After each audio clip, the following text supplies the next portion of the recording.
aqui em cima. Quer falar sobre os Nephilims enquanto isso? O Nephilim é interessante pra caramba. Por quê? Tem uma conversa... Tô coceira na garganta aqui. Quer água? Vou pegar água aqui. Tá. Tem uma conversa que eu acho curiosa, que os caras falam assim... Você percebeu que a ciência mais celebrada dos anos 1900 foi a física? E hoje é a genética? Aí faz sentido, né? Porque antes era o Einstein, né? Inclusive tem aquela piada infame, né? Que o Einstein foi pra lua de mel... Aí ele tirou a roupa, a noiva falou, nossa, que físico. Aquela piada ridícula, né? Falei só pra poder tomar água. O Lene adorou. Olha ele rindo que nem uma criança, cara. É o tipo de piada que ele gosta. Aquela piadinha de criança, né? Por que a plantinha não vai ao médico à noite? Porque à noite só tem médico de plantão. São as piadas que eu consigo contar lá em casa pras crianças, né? Que o resto é tudo pesado. Essa é muito boa. Essa é boa, né? Pô. Então, o que a galera da conspiração diz?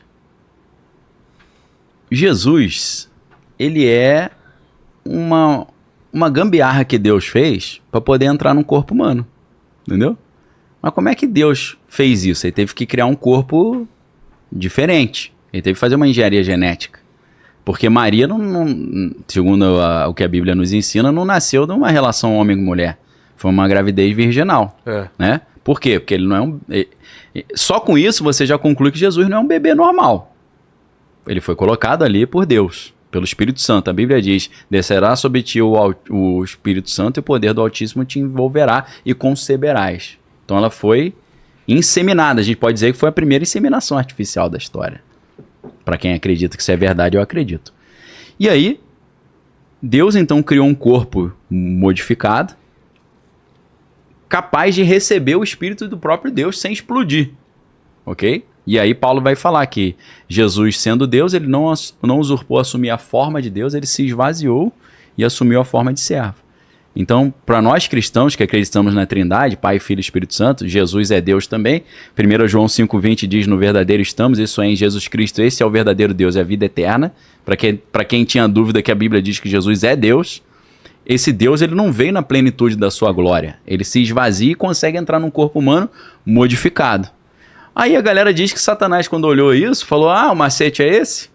Criar um corpo geneticamente modificado para poder entrar? Vou fazer isso também. Então ele tem trabalhado isso já de gerações em gerações. Criando bebês modificados para que seres espirituais poderosinhos consigam entrar. Que não conseguiriam entrar num ser humano normal. Então, o que a física nos anos 1900 fez? Aí entra Twin Peaks, que pra mim é minha série favorita. Né? David Lynch, pra mim... Eu assisti. Todo mundo fala dessa série. Mas assim... maluca, né? É muito maluca. Você tem que assistir a temporada 1, a 2 e a 3, que veio 25 anos depois. Tá? Inclusive, o último episódio da segunda temporada, que foi em 1990, a Laura Palmer... Ela fala, te vejo daqui a 25 anos. A série para e volta exatamente 25 anos depois. Muita maluquice, né? Muito, cara. Isso é loucura, David Lynch, né? Mas assim, eu falei que é a minha favorita, mas não assista, que você vai assistir, não vai gostar e vai reclamar comigo e falar que perdeu tempo. Porque ela tem um ritmo totalmente estranho. É malucaça, é muito maluco. E além das 3 temporadas, tem o filme, né? Que é o último dia de Laura Palmer, que é o filme Twin Peaks, que é sensacional também. Mas assim, Twin Peaks mistura... É porque eu gosto de quebra-cabeça, né? Então Twin Peaks é um enorme quebra-cabeça. Aí o Mark Frost, que é o roteirista, ele escreveu 2 livros ajudando a explicar o Twin Peaks. Num desses livros ele explica que no Twin Peaks, a bomba Trinity, que foi a primeira bomba que eles testaram lá, o Oppenheimer, ela abriu uma fenda no espaço-tempo e permitiu que seres espirituais malignos viessem para a nossa dimensão. Eles fizeram isso já de propósito. Então, teoricamente, nessa teoria da conspiração, a bomba atômica, ela abriu uma fenda no espaço-tempo e libertou alguns seres malignos. Entre eles, a feiticeira escarlate, a mulher escarlate. E aí, primeiro eles tiveram que libertar os seres, depois construir corpos geneticamente modificados para esses seres habitarem. Então, primeiro a física hiperdimensional, depois a genética. O Nephilim entra nisso. O que é o Nephilim? Gênesis 6 diz, quando os filhos de Deus viram que as filhas dos homens eram formosas, coabitaram com elas. E nasceram os gigantes, os heróis e os homens valentes da antiguidade. Aí a gente pensa assim, o que é isso? Quem são os filhos dos homens e quem são os filhos de Deus e as filhas dos homens? Filho de Deus é o cara que era servo de Deus, gente boa, e a filha dos homens era uma mulher que não andava no caminho de Deus. É difícil essa interpretação, porque significaria que se um cara crente casar com uma mulher que não é crente, ia nascer filho gigante, só jogador de basquete, né? Então é uma teoria meio estranha. Filho de Deus é uma das categorias das hierarquias angelicais, pelo menos para Moisés Maimônides, que é um teólogo judeu medieval. Ele separava várias hierarquias angelicais, são 10, né? Tem Ishim, que são os homens, né? Ish é homem hebraico. Tem os Elohim, que seria deuses. Tem os Erelim, que são seres elétricos. Tem Ofanim, que são as rodas. Tem Hashmalim, que são seres brilhantes. E tem Bnei Elohim, que são os filhos de Deus. Então, filho de Deus, para a hierarquia angelical de Maimônides, é uma categoria angelical. Então, a teoria dos Néfilim são o seguinte: alguns anjos caídos quiseram transferir o reino de Lúcifer do nível espiritual para a Terra. Para isso, eles criaram corpos geneticamente modificados capazes de receber o espírito desses anjos. Corpos gigantes, para que eles pudessem também ter uma força física descomunal e vencer e destruir o povo de Deus fisicamente. Só que Deus interrompe esse processo, esse plano, com o dilúvio. Mas como eles fizeram esses corpos? Então, aí eu já... Porque fala de... O buraco é mais embaixo. Coabitar seria transando com... Anjos transando com humanos? Na verdade é inseminação artificial, né? Mas naquela época... Essa é a teoria. Aí você entra na alta magia, que é a magia cerimonial, que é a coisa de alto nível, que é grupos bem elitizados, secretos. Você tem um negócio de súcubos e íncubos. Você já ouviu falar nisso, né? E isso vem do mundo antigo, dos ritos de fertilização. Rito de fertilização é o seguinte: naquela época não tinha supermercado, né? Você fala, pô, quero comer um negócio, você vai ali no fast food. Você dependia de chover e ter sol, né? Então o que o cara fazia? O cara chegava para os deuses lá e falava, ó, abençoa minha colheita aí, senão eu vou morrer de fome. E aí, o que eles faziam?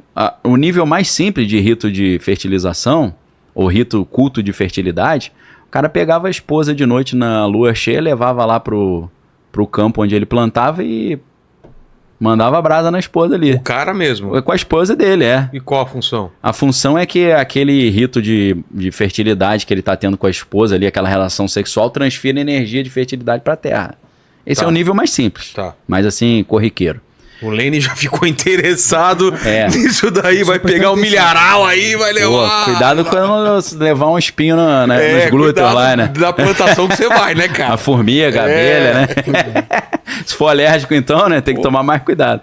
No alto nível, como acontecia na Babilônia, no Egito, ou na Grécia, a Grécia era muito forte nisso, tanto nos ritos dionísicos quanto nos ritos de Eleusis, que eram os ritos paralelos, mais marginais, a gente poderia dizer.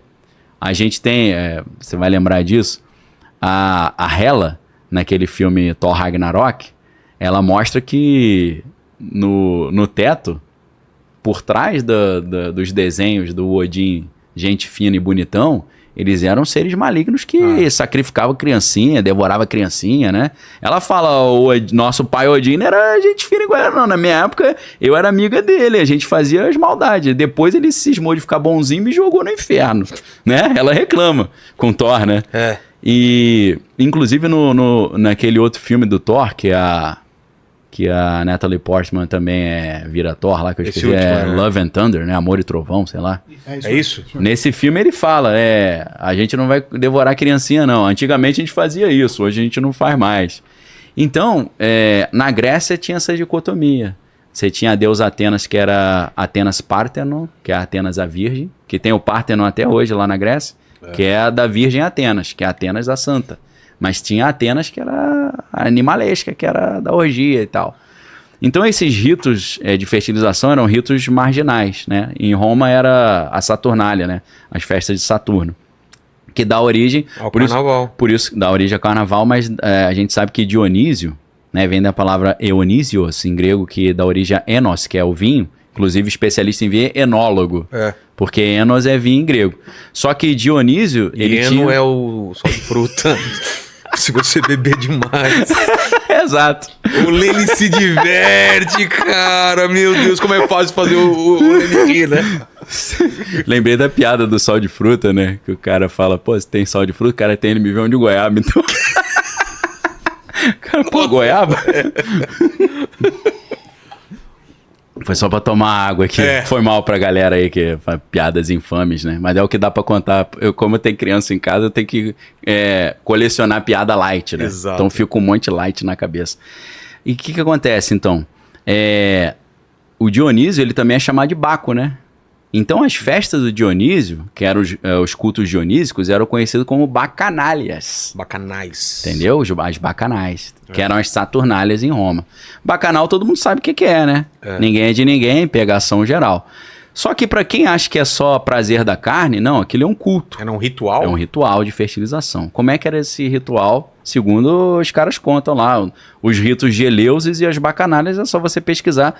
Segundo alguns, isso rola hoje ainda nos dias certos, nas épocas de mudança de estação e tal.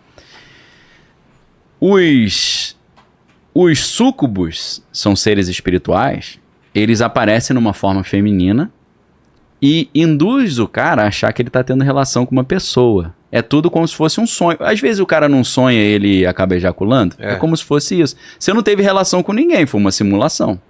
Então, os súcubos, eles fazem uma simulação de forma que o cara acredita que está tendo uma relação, e quando o cara ejacula, eles pegam, o súcubo suga. Por isso que é súcubo, que ele suga o esperma.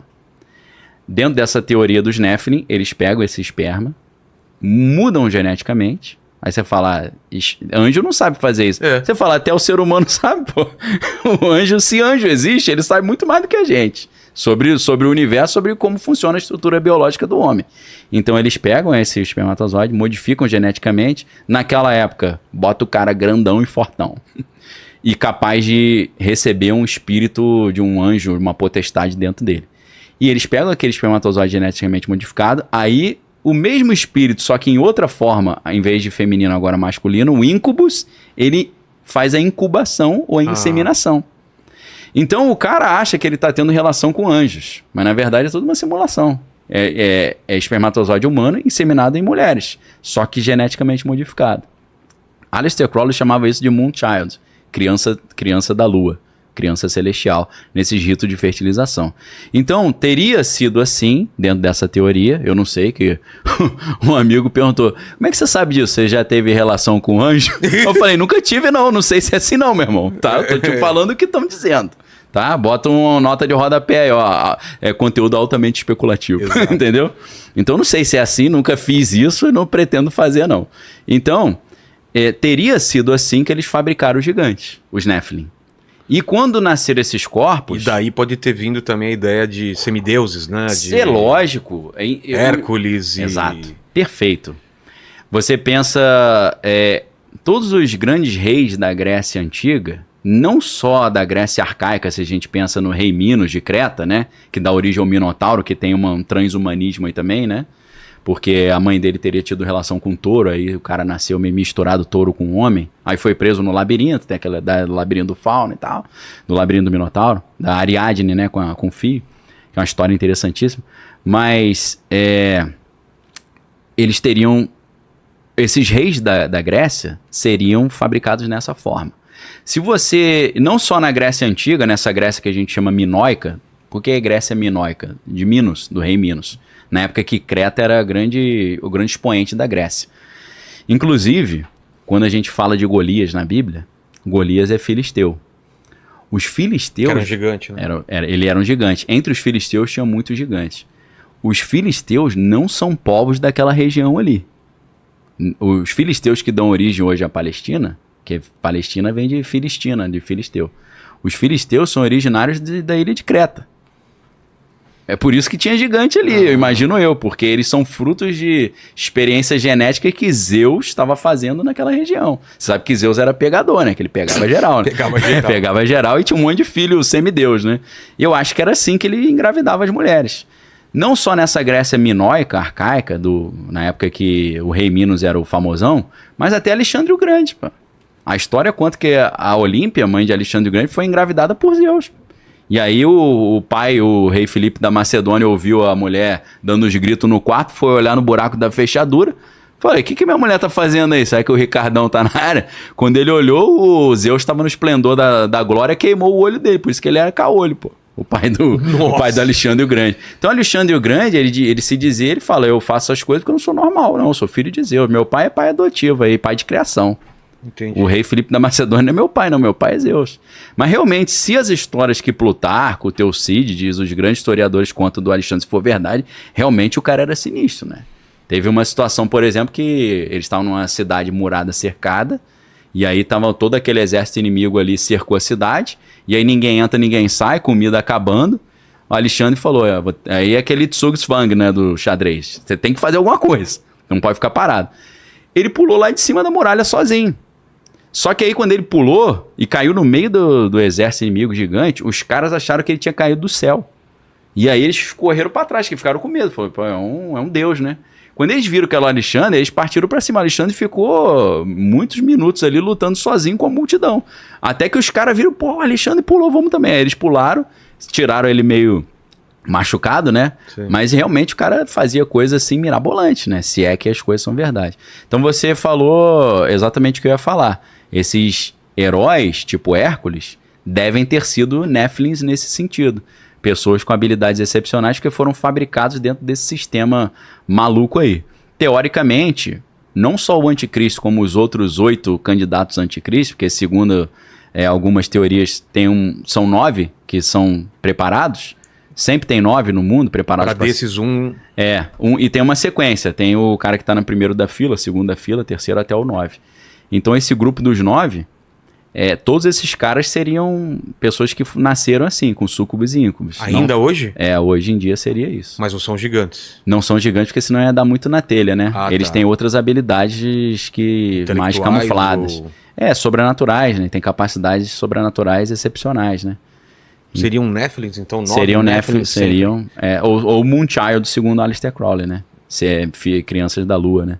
Moonchild é uma obra de ficção do Crowley, mas ele passa essa informação por ali, né? Seria um fruto dessa inseminação artificial, desse rito de fertilização e pessoas geneticamente modificadas, capacitadas para receber seres espirituais muito mais fortes, forças espirituais fortes. Se uma pessoa normal recebesse, ia morrer com certeza. Tem um cara que é um ocultista chamado William Schnoebelen, que ele diz que esse cara realmente, ele ficou com o cabelo branco do nada. Eu até me identifico com essas histórias, né? Só que o meu caso não foi assim. Comecei com 10 anos de idade. Depois que eu quase fui reprovado na 4ª série. Acho que o estresse... Começou a sair cabelo branco? Começou. Com 10 anos eu comecei a ver um ou outro. Com 18 eu já tinha muito cabelo branco. Inclusive, quando eu fui casar com minha esposa, o cara falou, pô, esse coroa é tarado, tá pegando a novinha. Eu falo, não, ela é mais velha que eu, pô. E você já com cabelo branco? Já com cabelo branco, Aí, esse William Schnoebelen, ele disse que ele invocou uma entidade que era poderosa demais, e essa entidade, quando entrou nele, ela começou a sugar, a matar ele. Ele foi morrendo. E aí a esposa dele, que também era ocultista, ela pegou um punhal mágico, botou no pescoço dele e falou pro demônio, se você não sair, eu vou matar ele, você vai pro poço do inferno. Aí o demônio ficou com medo, saiu, só que quando o demônio saiu, ele já tava com o cabelo todo branco. Segundo ele envelheceu 5 anos em 1 minuto. Nossa. Então, assim, eu contei essa história para ilustrar, não sei se é verdade, não exijo ninguém acreditar, eu também tenho dúvida se é verdade, isso é o que o cara falou. Certos seres espirituais poderosos, ele não pode entrar no ser humano, senão mata. Tem que ser um ser humano diferente, criado, preparado. E para um cara ser candidato a anticristo, ele teria que ser fabricado dessa forma. Modificado. Isso tem muito a ver, por exemplo, com Avatar. Avatar é exatamente isso, o filme né? Avatar. Avatar é exatamente isso, só que é ao contrário. Não são os seres espirituais invadindo a Terra, são os homens invadindo um outro planeta. E aí o que eles fazem? Ideia, né? O Sam Worthington, né, aquele cara, você vê que ele é um cara cadeirante, né?